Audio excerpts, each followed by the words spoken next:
सप्तशक्ति कमान ने 28 से 30 अक्टूबर तक राजस्थान के धार रेगिस्तान में स्थित महाजन फील्ड फायरिंग रेंज में integrated fire and exercise continental strike का सफल आयोजन किया गया। इस अभ्यास में एकीकृत तरीके से विविध फायरिंग प्लेटफॉर्मों का उपयोग किया गया, जिसमें मैकेनाइज्ड फोर्सेस के साथ जमीनी हथियार प्रणाली और हवाई फायरिंग शामिल थी। इस सैन्य अभ्यास के दौरान lieutenant general Manjinder Singh, army commander, Saptashakti कमान और अन्य वरिष्ठ सैन्य अधिकारी मौजूद रहे। युद्धाभ्यास में आधुनिक तोपखाने के हथियारों, घातक गोला बारूद प्रणालियों द्वारा मिशन एंगेजमेंट, मैकेनाइज्ड फोर्सेस द्वारा आक्रामक जमीनी कार्रवाई तथा ड्रोन थ्रेट के वातावरण में जमीनी और हवाई प्लेटफॉर्म का द्वारा लाइव फायरिंग भी की गई। इसमें काउंटर ड्रोन और CUS ऑपरेशन भी शामिल थे। इस अभ्यास में विभिन्न युद्ध शाखाओं के बीच व्यापक समन्वय स्थापित किया गया, जिससे मल्टी डोमेन परिस्थितियों में आधुनिक तकनीकों का उचित समावेश किया गया। युद्ध क्षेत्र में निगरानी बढ़ाने तथा विभिन्न प्रतिभागियों के बीच ऑपरेटिंग इंटेलिजेंस जानकारी को साझा करने के लिए भी अत्याधुनिक निगरानी प्रणालियों और क्षमताओं की पुष्टि की गई। अटैक हेलीकॉप्टर, तोपें, अजय T-72 टैंक और BMP जैसे अनेक फोर्स मल्टीप्लायर, साथ ही बहुउपयोगी एवं स्वदेशी रूप से निर्मित लंबी रेंज हवाई एवं जमीनी प्रणालियों में सर्विलांस आर्किटेक्चर के अनुरूप तालमेल पूर्वक तरीके से संचालन किया गया। फायर पावर की विनाशकारी और प्रभावशाली लक्ष्य पर स्पष्ट रूप से दिखाई दी और आधुनिक युद्ध में कल्पित काउंटर UAS ग्रिड की वास्तविक प्रभावशीलता को काइनेटिक एवं नॉन काइनेटिक उपायों के प्रयोग से स्थापित किया गया।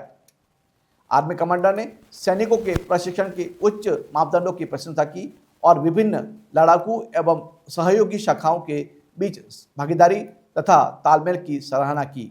उन्होंने आत्मनिर्भर भारत पहल के तहत शामिल स्वदेशी प्लेटफॉर्मों की क्षमताओं के प्रभावी उपयोग की भी प्रशंसा की। उन्होंने सभी रैंकों को उनके उत्कृष्ट प्रदर्शन और पेशेवर दक्षता के लिए बधाई दी, साथ ही उनकी परिचालन तत्परता में सुधार हेतु निरंतर नई लड़ाकू कार्यप्रणालियों की खोज और युद्धक क्षमताओं के संवर्धन की आवश्यकता पर पुनः बल दिया। वही प्रोसेस है, आज भी आपके ऊपर अटैक हो सकता है, तो वो हमारा जो रोल है आर्मी का, वो साइबर वारफेयर में एट फॉर्मेशन लेवल डिफेंसिव है। तो वो हमारी काबिलियत, हम अपनी कैसे प्रोटेक्ट करें इंडियन आर्मी की यूनिट्स को, फॉर्मेशन को साइबर अटैक से, उसके लिए हमारे पास ऑर्गेनाइजेशन है, हमारे पास ट्रेंड मैन पावर है और सिस्टम्स हैं, ताकि दुश्मन हमारे सिस्टम को अटैक ना कर पाए। ऑफेंसिव साइबर का मेरा मैंडेट नहीं है, वो किसी और का काम है, तो उसका बारे में मैं सर AI जो है आज की डेट में AI बिल्कुल हम अभी आगे लेके जा रहे हैं। आपको बताना चाहूँगा कि बेंगलुरु के अंदर इंडियन आर्मी ने एक AI इंक्यूबेशन सेंटर खोला है।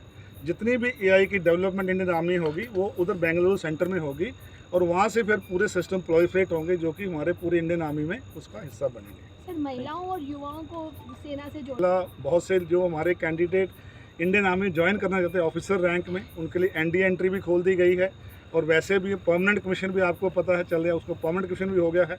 आज के दिन महिला ऑफिसर सभी जगह पे हमारे लिए तैनात हो रही हैं और उसके लिए बहुत इनकरेज किया जा रहा है। इवन PB और रैंक के अंदर CMP के अंदर महिला की भर्ती खोल दी गई है। तो इस तरह से महिला की जो एक जिम्मेवारी है आर्मी में और बढ़ रही है और उनको बहुत इनकरेज किया जा रहा है। कॉलेज में जाके, स्कूल में जाके क्या स्कीमें हैं, हमारे जो रिक्रूटिंग के डायरेक्टरेट हैं उनके बारे में बताते हैं और बहुत सी उसके अंदर आने की उनकी तो 33% रिजर्वेशन करना चाहते हैं। सर, जिस तरह के देखिए फाइट तो इसके बारे में हमारे को उतना नहीं बोलना पाऊंगा, लेकिन इंडियन आर्मी जो है उसको ये मान के चलना पड़ेगा कि कल भी लड़ाई हो सकती है, 1 महीने बाद लड़ाई हो सकती है। तो हमारे को हर हमेशा जो अपनी तैयारी है इस प्रकार से रखनी है कि जब भी लड़ाई की होता है, कोई माहौल आता है, जैसे कि न्यू नॉर्मल बोल दिया गया है कि आतंकवादी हमला होते ही एक्ट ऑफ वॉर होगा, तो उसके लिए हमारा मिलिट्री का ये मकसद है कि हम हर हमेशा तैयार रहें। उसी तैयारी के कारण आप देखने आए हैं और हमारी इंडियन आर्मी उसके लिए पूरी तैयार है आज भी। Thank you. Thank you sir.